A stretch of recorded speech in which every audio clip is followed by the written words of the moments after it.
कोई डाउट नहीं है? चलो, मैग्नेटिक इफेक्ट ऑफ करंट, जिसका नाम है इलेक्ट्रोमैग्नेटिज्म। कभी किसी ने देखा इलेक्ट्रोमैग्नेट? चलो बताते हैं आपको। पहले मार्क करेंगे पेज नंबर 75 पे, a current flowing in a wire always gives rise to a magnetic field around it. आपको ये पता है, हमने बहुत सारी बातें सुनी है कि यार करंट लगा तो बंदा चिपक गया, है ना, फिर करंट वो जो मेन स्विच ऑफ कर दिया तो वो रिलीज हो गया, या हमने कोई लकड़ी का डंडे से उसको किया तो वो अलग हो गया। लकड़ी का डंडा इज अ नॉन मेटल, सो वो क्या करता है, उससे करंट फ्लो नहीं होता तो वो उसको डिटैच कर देता है। बट करंट लगते ही बंदा चिपक कैसे जाता है? ऐसा क्या हो रहा है? और हम चिपक जाते हैं क्योंकि जब करंट आता है, ऑब्वियस बात है, चिपकने के लिए एक प्लास्टिक पे, ये स्विचेस जो होते हैं घर के, जो होते हैं स्विचेस, ये प्लास्टिक के क्यों बनाए होते हैं? और electrical appliance, TV, washing machine, fridge वगैरह सब प्लास्टिक का क्यों बनाया होता है? कभी ऐसा सुना है कि प्लास्टिक की चीज पे टीवी पे चिपक गया, फ्रिज पे चिपक गया? फ्रिज पे तब चिपकता है जब फ्रिज की मेटालिक बॉडी हो। कूलर पे लोग चिपकते हैं, खासकर कूलर पे चिपक जाते हैं, कूलर की मेटालिक बॉडी होती है, आयरन की होती है। गीजर पे चिपकते हैं, इसलिए आजकल जो गीजर बनते हैं वो बनते हैं इंसुलेटेड प्लास्टिक के। पर एक वो भी होता है कि गीजर का जो नीचे वो जो वो होता है, टैप होता है, जो वॉल लगा होता है, वो वॉल पे एंगल, तो वो जो टैप तो लोहे का होता है, उस पर चिपक जाते हैं। तो ऐसा क्यों? क्योंकि जब भी किसी इलेक्ट्रिक वायर में करंट पास होगा, अब मान लो ये वायर है, ठीक है, इसको मैंने बैटरी से लगा दिया, निशान याद है सेल बैटरी का, ये पॉजिटिव होता है, ये नेगेटिव होता है। अब इसको मैंने कनेक्ट कर दिया, ओपन स्विच क्लोज स्विच, कल पेपर कैसा हुआ? मैं वेट कर रहा था, तो क्वेश्चन ही नहीं पूछा तुमने। आते थे, चलो अच्छी बात है। लखमीर सिंह से ही आता है, लखमीर सिंह बाप है सब कुछ। और सेकेंडरी यूलैक, मैंने आप कितनी बार कहा, लखमीर सिंह करके यूलैक लर्न करोगे, यूलैक 70-80% आती होती है, लखमीर सिंह से ही आंसर लर्न करने। तो मैं इसमें करंट पास कर रहा हूँ, ये किस किस को याद है? करंट यहां से शुरू होगा कि यहां से शुरू होगा? पॉजिटिव से नेगेटिव। करंट हमेशा कहां से आता है? डीजे याद आया? बहुत दिन हो गए, वो कोई बात नहीं है, पर याद रखना, पॉजिटिव से हमेशा करंट कहां से आता है? पॉजिटिव, पॉजिटिव से नेगेटिव की तरफ। ये देखो, ये पॉजिटिव से बड़ी होती है, नेगेटिव छोटी होती है। ये कितने सेल की बैटरी है? 2 सेल की। ये रहा एक सेल, ये रहा दूसरा सेल, ठीक है। ये सब आपको इलेक्ट्रिसिटी में दोबारा सिखाया जाएगा। करंट यहाँ से यहाँ जा रहा है, चलो वो हमारा मुद्दा नहीं है, फर्स्ट चैप्टर का मुद्दा। आ जाए बेटा, ठीक है, स्लो कर थोड़ा सा उसको। जब मैं इसके अंदर करंट पास कर रहा हूं, तो करंट ना एक फील्ड बना लेता है, जैसे मैग्नेट एक फील्ड बनाता है ना, मैग्नेटिक लाइंस का, तो करंट एक फील्ड बनाता है। ये सारी फील्ड के अंदर कोई भी आयरन की चीज या मेटल की चीज आएगी, वो चिपक जाएगी इस तार के साथ। इसलिए जो स्विच बनाए जाते हैं वो मेटल के नहीं बनाए जाते, क्योंकि जैसे ही आप ऑन करोगे पीछे वायर में करंट आ जाएगा, आप चिपक ही जाओगे साथ। तो एक नॉन मेटल रखा जाता है ताकि ऑन ऑफ के टाइम आपको करंट ना लगे, क्योंकि हमारी बॉडी के अंदर क्या होता है? आयरन। हमारी बॉडी के अंदर आयरन होता है, इसलिए हम चिपक जाते हैं। अगर हमारी बॉडी के अंदर आयरन ना हो तो हमें करंट भी नहीं लगेगा। और करंट को हमने इलेक्ट्रिसिटी में पढ़ा था, करंट को जहां स्टार्टिंग पॉइंट है, ये मान लिया स्टार्टिंग पॉइंट है, सर्किट तब कंप्लीट होता है कि यहाँ से पूरा होके वापस तक जाए। अगर बीच में ब्रेक कर दूंगा तो सर्किट कंप्लीट नहीं है, ठीक है। तो हमारे से कैसे कंप्लीट होता है कि मान लो मेरे को करंट लगा, मतलब स्विच को मैंने पकड़ा, करंट लगा, किसी भी तरीके से गीला था स्विच या कुछ भी था, अकॉर्डिंगली गीला से भी करंट लग जाता है प्लास्टिक स्विच में। गीला बंदा, water is a good conductor of electricity, तो उसको करंट लगेगा। हमारी बॉडी एक सर्किट की तरह काम करेगी अर्थ की तरफ। Earth is a good conductor, earth में तो आयरन ढेर है, तो यहाँ से जाएगी अंदर जाएगी। इस चैप्टर में आपका एक टॉपिक था अर्थिंग। हमारे घरों में एक वायर की जाती है अर्थिंग के लिए, ताकि हमको करंट ना लगे, वो टॉपिक कट गया है, थोड़ा मोड़ा बता दूंगा आपको मैं। हर एक के घर में एक वायर की जाती है, आपको पता होना चाहिए। जब भी एक सॉकेट होता है, जितने भी इलेक्ट्रिकल अप्लायंसेस होते हैं, मान लो ये इलेक्ट्रिकल अप्लायंस लोहे का है, जितने भी लोहे के अप्लायंस होंगे ना, उसमें ये वाला सॉकेट होगा, 3 वाला। और जो लोहे के नहीं होंगे उसमें ये वाला होगा, 2 वाला। कभी नोट किया आपने? इलेक्ट्रिक चार्जर ऐसा होता है मोबाइल का, लेकिन टीवी ऐसा होगा, फ्रिज ऐसा होगा, हीटर ऐसा होगा, गीजर ऐसा होगा, बड़ा भी होगा इससे। तो ये 3 और 2 का क्या झोलझाल है, पता है किसी को? ज्यादा करें तो कम करें? नहीं, ये जो करंट है ना, असली करंट, वो इन दो वायर्स में होता है, इसमें दिखना चाहिए, इन दो वायर्स में होता है, एक रेड वायर एक ब्लैक वायर। रेड वायर होती है लाइव वायर, जो खंबे से गर्म तार आ रही है जिसमें करंट आ रहा है, हमारी पोल से बिजली आती है ना, वो जो पोल से बिजली आ रही है सब सॉकेट्स में, वो इसमें आ रही है रेड वायर। रेड कोई भी हो सकती है दोनों में से, एक होगी रेड वायर। कभी भी कोई सॉकेट खुला होगा ना, चेक कर लेना, एक रेड होगी एक ग्रीन होगी, सॉरी एक रेड होगी एक ब्लैक होगी, ऊपर वाली ग्रीन होती है हमेशा, हमेशा ग्रीन होती है ऊपर वाली। ये होगी रेड वायर, ये आ रही है पोल से मेन करंट लेके आ रही है, मेन करंट इसके अंदर है, इसको जरा सा टच पकड़ना छोड़ दो, टच भी करके बंदा मर जाता है, इतना तेज करंट होता है उसमें, इतना तेज होता है इसमें। लोग जो करंट से मर जाते हैं ना, इसको गलती से टच कर लेते हैं। ये होती है ब्लैक वायर, ये इस करंट को रेजिस्ट करती है, ये पोटेंशियल डिफरेंस के लिए होती है, कहां से कहां तक का पोटेंशियल डिफरेंस है फर्स्ट चैप्टर के हिसाब से। ये होती है green wire, green is a good signal. तो ग्रीन का मतलब होता है अर्थ वायर। अर्थ वायर सिर्फ उन अप्लायंसेस में लगाई जाती है जो मेटल से बने होते हैं, ताकि हमें करंट ना लगे। अगर किसी केस से इस लैपटॉप में बाई चांस करंट आ रहा है, मैंने स्विच ऑन किया और लैपटॉप में गलती से पीछे से करंट आ गया सर्किट से, तो मैं हाथ लगाऊंगा, मेरे को करंट लग जाएगा।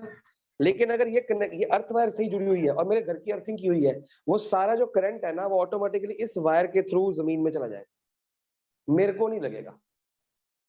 तो ये जो तीन सिग्नल, तीन थ्री टॉप वाला होता है, थ्री वाला पिन वाला होता है, ये सिर्फ लोहे वाले मेटल वाले इलेक्ट्रिकल अप्लायंस में लगाया जाता है और कहीं नहीं। ये क्वेश्चन भी हमारे बोर्ड में अब, लेकिन आपके सिलेबस में नहीं है इस टाइम।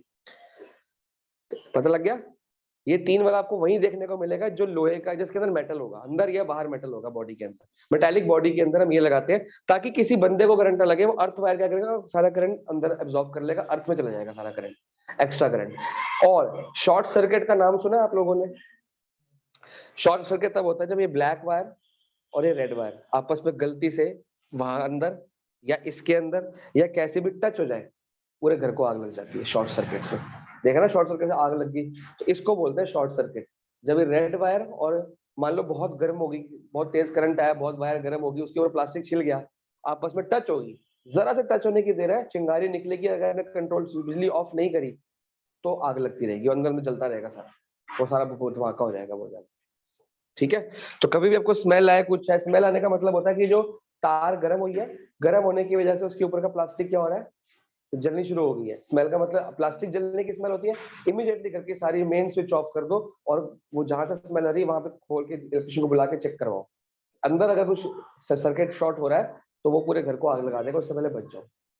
और आजकल तो एमसीबीज आती हैं, आजकल एमसीबीज आती हैं, वो ट्रिप कर जाती हैं। अगर ज्यादा ओवरलोड हुआ या गर्म हुआ या शॉर्ट सर्किट हुआ तो इमीडिएटली वो वाला एरिया, हर एरिया की बहुत सारी एमसीबी लगी होती है, वो एरिया क्या हो जाता है, ट्रिप हो जाता है। खाली उस एरिया में, मान लो इस रूम का एमसीबी अलग होगी, अगर इस रूम में कोई शॉर्ट सर्किट है, वो गर्म होती है, एमसीबी ट्रिप कर जाएगी, बाकी घर की लाइट नहीं जाएगी। आपको पता लग जाएगा भाई इस घर में, इसी रूम में कोई प्रॉब्लम आई है।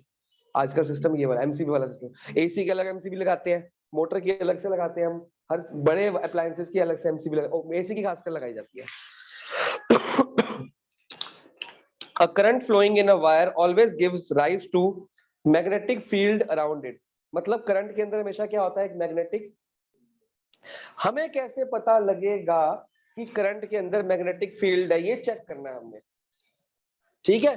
अगर इस वायर के अंदर मैग्नेटिक फील्ड है, हमें कैसे पता लगे, हमें दिखती तो है नहीं, हमें मैग्नेट की भी रेंज दिखती नहीं है, वो तो हमने कंपास ले लेके चेक कर लिया, हमने कंपास लगाया हुआ डिफ्लेक्ट करी, हमको पता लग गया। तो अगर एक वायर के अंदर करंट है, सॉरी करंट है, और करंट के वजह से उसके आसपास क्या हो गया, मैग्नेटिक रेज आ गई, तो मैग्नेटिक रेज आयरन को अट्रैक्ट करेगी। एक तो हम ये चेक कर सकते हैं, या मैग्नेट मैग्नेट को रिपेल या अट्रैक्ट करेगा, ये चेक कर सकते हैं। तो ये एक्सपेरिमेंट नंबर 3 है, अपनी बुक में इसको नंबर 3 मार्क कर लो। Experiment to demonstrate the magnetic effect of current, important ज्यादा नहीं है। ठीक है? हमने क्या किया, एक वायर ली और एक बैटरी ली। ठीक है? 2 सेल की बैटरी ली अकॉर्डिंगली, ये 3 सेल हो गए बल्कि। उसके बाद हम वायर से इसको, ये कॉपर वायर है, क्या है ये, लेकिन इंसुलेटेड। इंसुलेटेड का मतलब क्या होता है, नो मतलब ये, इंसुलेटेड का मतलब क्या होता है, जिसके ऊपर जो प्लास्टिक का छिलका होता है वो उतारा हुआ है। अगर प्लास्टिक का छिलका रहेगा तो करंट तो वायर के अंदर रहा, तो उसकी मैग्नेटिक इफेक्ट तो बाहर दिखेगा ही नहीं। क्या अब इस वायर में इस टाइम करंट आ रहा है, या इस चार्जर, मैंने चार्जिंग लगा रखी है, चार्जिंग में हम ऊपर हाथ लगा लेते हैं, हमें करंट तो नहीं लगता, क्योंकि मैग्नेटिक इफेक्ट जो वायर का जो ऊपर प्लास्टिक है वो बंद कर देता है, नॉन मेटल है ना, वो बंद कर देता है। तो मैग्नेटिक इफेक्ट जानने के लिए हमको ऊपर प्लास्टिक क्या करना पड़ेगा, हटाना पड़ेगा ना। इंसुलेटेड का मतलब होता है वो छिली हुई, मतलब उसके प्लास्टिक वो जो ऊपर खाली अंदर जो कॉपर कलर नहीं होता, कॉपर वायर ली हुई है, इंसुलेटेड कॉपर वायर, ठीक है। फिर उसको हमने बैटरी से क्या कर दिया, ये प्लस है और ये माइनस है, इससे इसको क्या कर दिया, कनेक्ट कर दिया, और ये सर्किट क्या हो गया, कंप्लीट। सिंपल सी बात है। और यहाँ लगा देंगे हम स्विच। स्विच दो तरह से होता है, एक स्विच ये होता है, हमने फर्स्ट चैप्टर में पढ़े हैं, ये ओपन स्विच है और ये क्लोज स्विच है।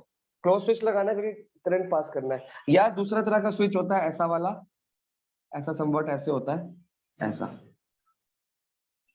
बुक पे बना हुआ है, चेक कर सकते हैं। इसका मतलब है क्लोज स्विच, मतलब सर्किट क्लोज्ड है। सर्किट क्लोज स्विच का मतलब करंट चालू है, करंट बंद नहीं है। क्लोज का मतलब बटन ऑन है, स्विच ऑन। क्लोज का मतलब स्विच ऑन है, क्योंकि करंट देखो टच कर रहा है ना आपस में, करंट। और ओपन स्विच ऐसा होता है, अब इसमें करंट ऑन नहीं है, देख रहे हो गैप है।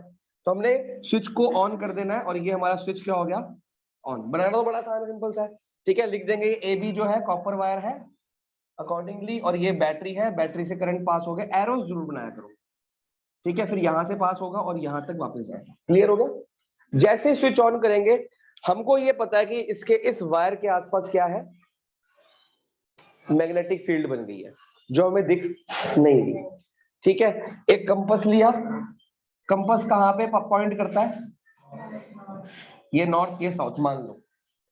कंपास लिया, अब ये नॉर्थ पे पॉइंट कर रहा है, और ये सुई किस चीज से बन रखी है, नीडल मैग्नेट से, तभी तो नॉर्थ पे पॉइंट कर रहा है। फिर मैंने कंपास को यहां से उठाया और यहां पे लेके आ गया, टच नहीं किया, टच नहीं किया, बस पास लेके आ रहा हूं। तो ये सुई जो पहले नॉर्थ पे पॉइंट कर रही थी, ये डिफ्लेक्ट हो गई, अपनी जगह से हिल गई और ऐसे हो गई। इसका मतलब ये नहीं है कि नॉर्थ यहां चला गया, नॉर्थ अभी वही था, पहले नॉर्थ पे पॉइंट करी थी ये, अब ये डिफ्लेक्ट होगी, या तो इधर डिफ्लेक्ट होगी या ये इधर डिफ्लेक्ट होगी। वो डिपेंड करता है कि करंट यहां से यहां जा रहा है कि यहां से वहां जा रहा है। बात समझ आई। ये डिफ्लेक्ट क्यों हुई, क्योंकि ये भी एक क्या है, वायर, एक मैग्नेट बन चुका है, टेम्परेरी मैग्नेट। तो मैग्नेट और मैग्नेट क्या करेंगे, आपस में रिपेल करेंगे। तो यहां से करंट जा रहा है, तो इसने इस साउथ को अट्रैक्ट कर लिया अपनी तरफ, और नॉर्थ को क्या कर लिया, रिपेल कर दिया।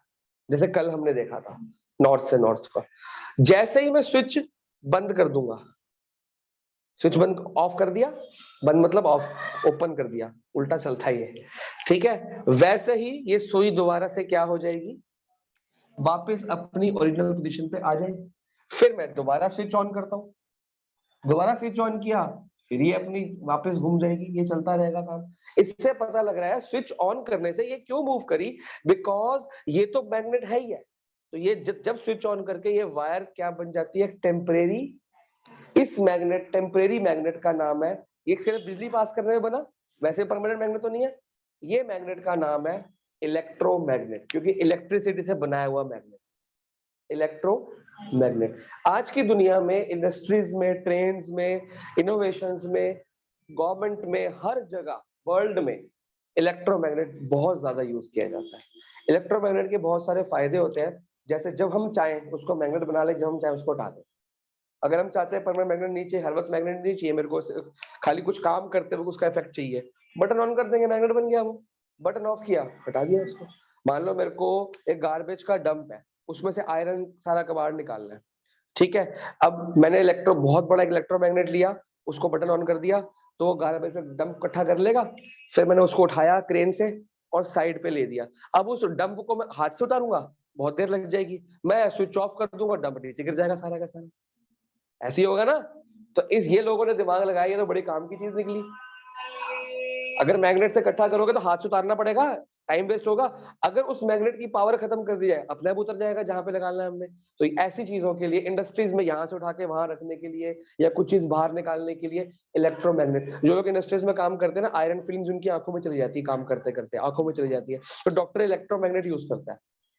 वो एक बुक में फोटो भी है, आगे दिखाऊंगा। ऑपरेशन करते टाइम ना इलेक्ट्रोमैग्नेट यहाँ पे उसकी आंखों करते हैं, वो सारा आयरन बाहर निकल जाता है, जैसे उसको स्विच ऑफ करते हैं आयरन फेंक देती है। ठीक है, जब आएगा तब आएगा। तो फर्स्ट एक्सपेरिमेंट मार्क करें, समझ आ गया सबको फर्स्ट एक्सपेरिमेंट? अच्छा, क्वेश्चन ये आएगा, देखो हर एक्सपेरिमेंट तो लिखने को आएगा ही आएगा, 3 3 4 4 5 5 मार्क्स में। ज्यादा इंपॉर्टेंट एक्सपेरिमेंट लिखने से ये आता है एक्सपेरिमेंट की ऑब्जर्वेशन, कि क्या आपने क्या ऑब्जर्व किया। ऑब्जर्वेशन अलग से विदाउट एक्सपेरिमेंट भी आ जाती है, कि ये ऑब्जर्वेशन के बारे में आप क्या जानते हो, वो अलग से क्वेश्चन बन के आएगा, वो मैं अलग से स्पेशल हाईलाइट कराऊंगा आपको। एक्सपेरिमेंट इतना इंपॉर्टेंट नहीं है जितना इंपॉर्टेंट वो है ऑब्जर्वेशंस। तो अगर इसका मैंने बैटरी उल्टी कर दी, ये छोटा यहां लगा दिया और ये बड़ा कर दिया, इसको प्लस कर दिया और इसको माइनस, तो करंट का फ्लो क्या हो जाएगा, उल्टा इधर की तरफ जाएगा, तो ये डिफ्लेक्शन क्या हो जाएगी, रिवर्स हो जाएगी। समझ गए हो?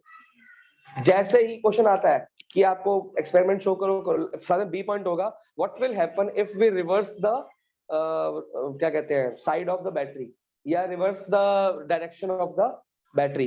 तो डायरेक्शन जब करेंगे तो डिफ्लेक्शन भी रिवर्स हो जाएगी, जो डिफ्लेक्शन पहले राइट साइड थी वो कहां पे हो जाएगी, अब लेफ्ट साइड हो जाएगी।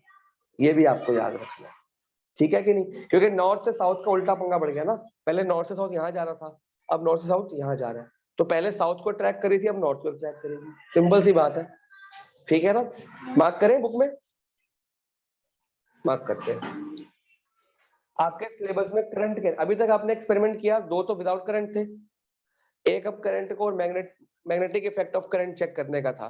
अब वो चेक करने का है कि जिस तरह की वायर होगी तो उसकी रेस कैसी होंगी। हमने ये चेक कर लिया यार, ये स्ट्रेट वायर है और ये इसको डिफ्लेक्ट कर रही है, ये भी नॉर्थ साउथ था, ये भी नॉर्थ साउथ को उधर की तरफ करा, अगर नॉर्थ यहाँ हो जाएगा तो इधर की तरफ करेगा, वो हमने चेक कर लिया। बट अभी हमको ये चेक करना है कि जो वायर के आसपास, हमने कल चेक किया था कि जो मैग्नेट के आसपास रेस बनती है नॉर्थ से साउथ जाती है, तो वायर के आसपास जो मैग्नेटिक फील्ड बनी है ये वाली, इसकी रेस कैसी है, कैसे जाएंगी, समझ गए? इसके लिए रूल्स लगते हैं, राइट हैंड थंब रूल लगता है इसके लिए, और आगे जाके तो ये 3 तरह के एक्सपेरिमेंट आएंगे। पहला एक्सपेरिमेंट आपकी बुक में ले रखा है कि straight current carrying straight wire, check कर लो स्ट्रेट करंट कैरिंग, ठीक है। फिर अगर स्ट्रेट वायर में कैसी होगी वो चेक करेंगे, फिर चेक करेंगे अगर सर्कुलर वायर है तो उसकी फील्ड कैसी होगी, फिर तीसरा है सोलेनॉइड, वो भी आपको सिखाएंगे, वो अगली क्लास में सिखाएंगे सोलेनॉइड, ठीक है। तो आज हम सीखेंगे कि अगर स्ट्रेट करंट कैरिंग वायर और सर्कुलर करंट कैरिंग वायर को 2 एक्सपेरिमेंट और कर लेंगे, तो 3 एक्सपेरिमेंट हो जाएंगे आज, एक तो हो ही चुका है, फटाफट से हो जाएंगे, समझ आ गया ना वो वाला। अब अगला एक्सपेरिमेंट है, वेरी इंपॉर्टेंट है, देखो आपको 3 दिख रहे हैं, ये देखो straight current carrying wire, circular loop या सर्कुलर वायर या सोलेनॉइड, 3 है ना। तो ये तीनों करके करके पढ़ेंगे, 2 आज पढ़ लेंगे, बाकी अगली बार पढ़ेंगे। Magnetic field pattern due to straight current carrying conductor, हमने क्या करना है, बहुत ध्यान से देखना है। एक इसको तो अलग से दे रखा है, मेरा अलग था, चलो एक बैटरी ली हमने,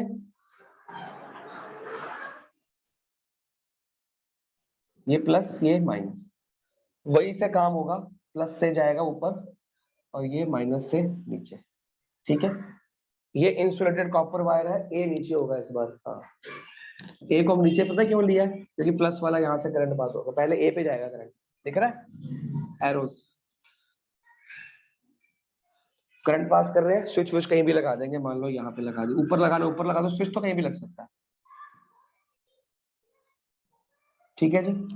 हमने क्या करना है, जैसे कार्डबोर्ड अटैच किया था ना वो लाइंस के लिए, तो यहाँ पे भी एक वो लगाएंगे, पढ़ना शुरू करें साथ साथ। The magnetic field lines around a straight connecting wire carrying conductor current are concentric circles as shown in the figure. Concentric circle समझते हो? कंसेंट्रिक सर्कल वो सर्कल थे जिसका सेंटर एक होता है और सब रेडियस अलग अलग होगा, पैरेलल सर्कल्स चलते रहेंगे, सेंटर एक ही रहेगा, जैसे ये बनी हुई फिगर, ठीक है।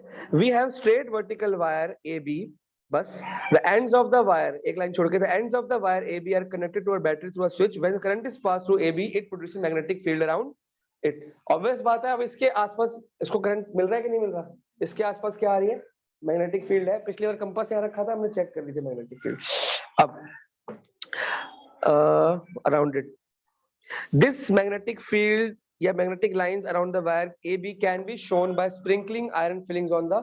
हमने क्या किया, यहाँ पे एक कार्डबोर्ड लगा दिया बीच में छेद करके, दिख गया, तार यहां से निकलेगी, पीछे से इसको छेद किया और एक कार्डबोर्ड अटैच किया, जैसे बुक में दिख रहा है आपको, कार्डबोर्ड दिख गया, छेद करके निकाल दिया।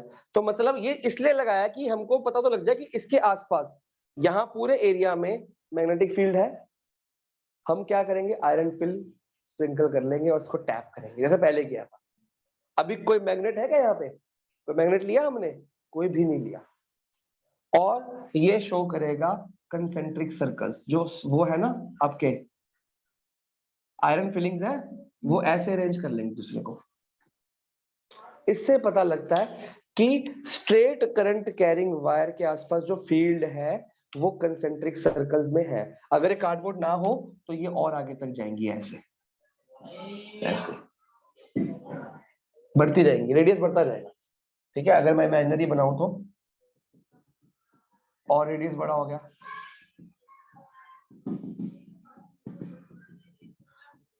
बात समझ आ गई? क्योंकि हमने कार्डबोर्ड इतना लगाया है, ये क्लियर दिख जाएगा। अब पंगा ये है कि सर करंट तो जा रहा है नीचे से ऊपर, पॉजिटिव से, ये वायर जो है इसका नॉर्थ साउथ तो हमको कुछ भी पता नहीं है।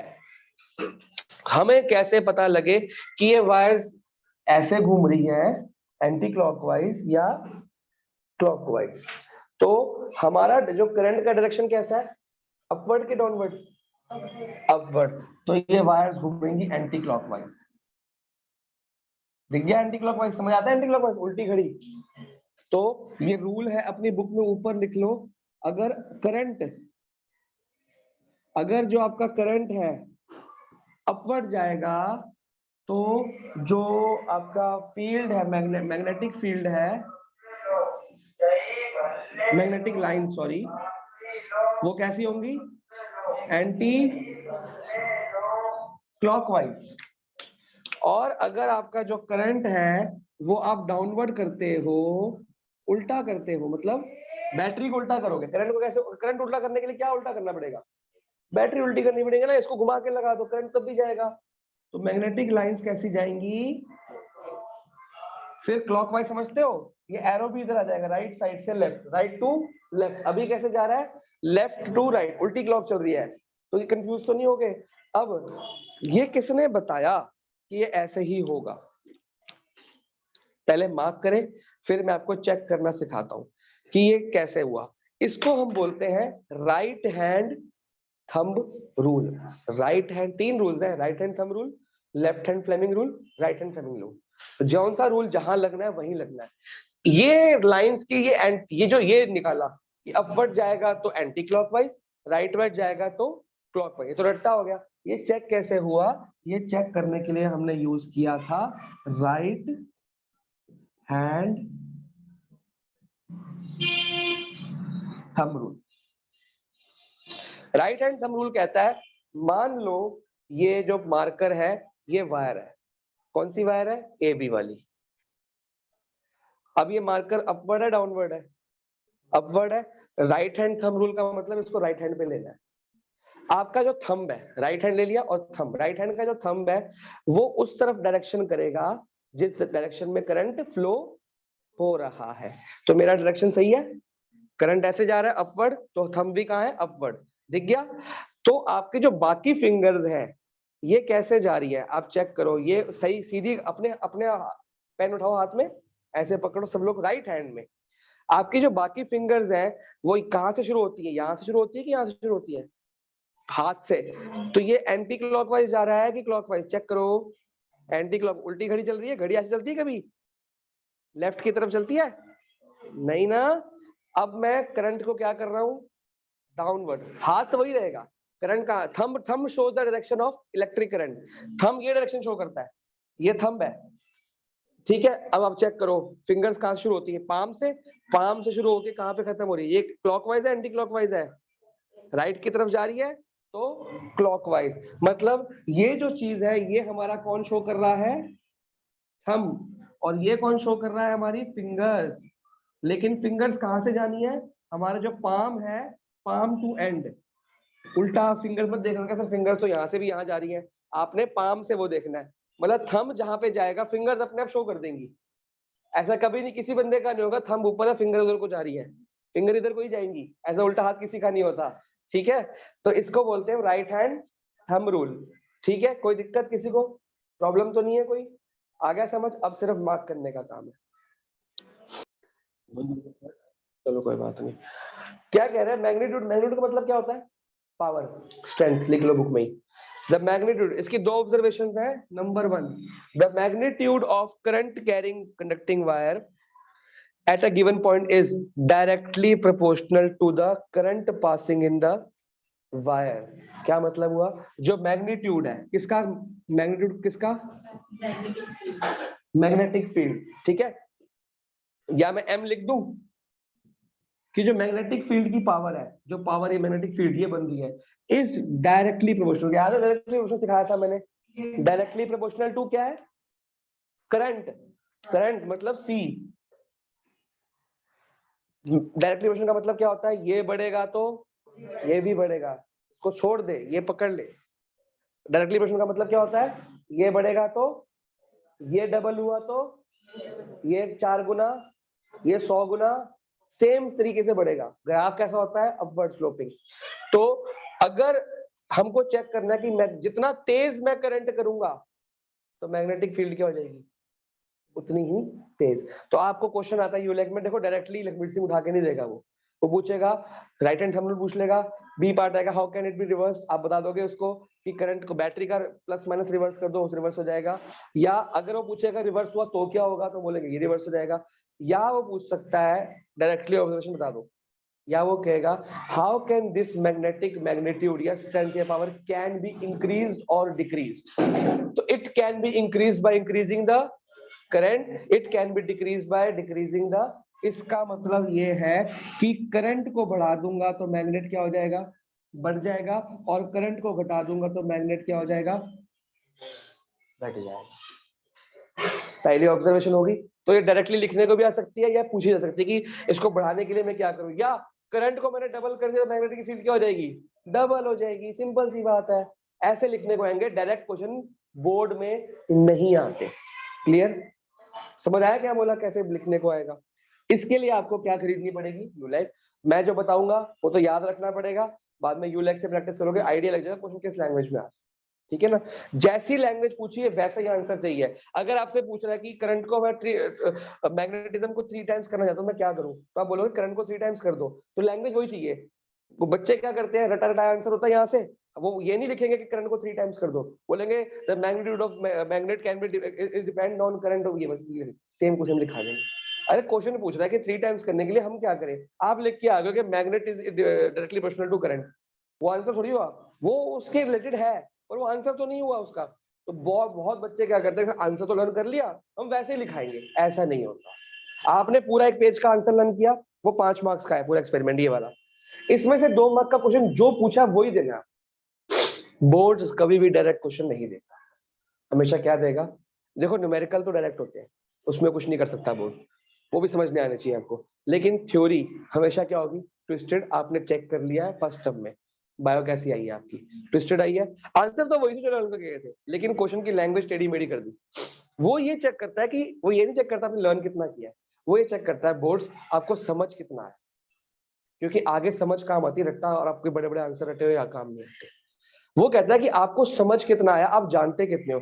आपने ये याद कर लिया कि सर ये डायरेक्टली प्रोपोर्शनल है, इससे क्या समझ आया कि सर इसको 3 टाइम्स करेंगे तो इसको 3 टाइम्स करेंगे, ये क्वेश्चन पूछेगा वो कि मेरे को करंट स्लो करना है तो मैं क्या, मैग्नेट स्लो करना है तो करंट को स्लो कर दो, मैग्नेट को बढ़ाना तो करंट को बढ़ा दो। अगर मैं चाहता हूँ कि करंट मेरा, सॉरी मैग्नेटिक फील्ड मेरे को और पावरफुल चीजें उठानी है, मेरे को भारी लोहा उठाना है, तो मैं क्या करूँ? करंट तेज कर दूंगा। मतलब इस छोटी सी लाइन से, एक ही लाइन दी लक्ष्मी सिंह में, इतना कुछ जो मैं बोल रहा हूँ इतना कुछ नहीं दिया, ये आपकी समझ है कि उस लाइन का मतलब किस लैंग्वेज में लेते हो और बोर्ड क्या देता है आपको। बात समझ में आई? एक लाइन के 1000 क्वेश्चन बन जाते हैं। ठीक है। Second, it is inversely proportional to distance of that point from the, जो मैग्नेटिज्म है is inversely proportional to distance of the wire. Distance of the point from the wire. Magnetism directly proportional किससे है? सी, सी बढ़ेगा तो ये बढ़ेगा, इसको बोलते हैं इनवर्सली। अगर डी डबल हुआ तो मैग्नेट क्या हो जाएगा? हाफ। इनवर्सली का मतलब ये होता है, ये डबल हुआ तो, और ये डबल हुआ तो ये हाफ। ये 4 टाइम्स हुआ तो ये 1/4, 1/4।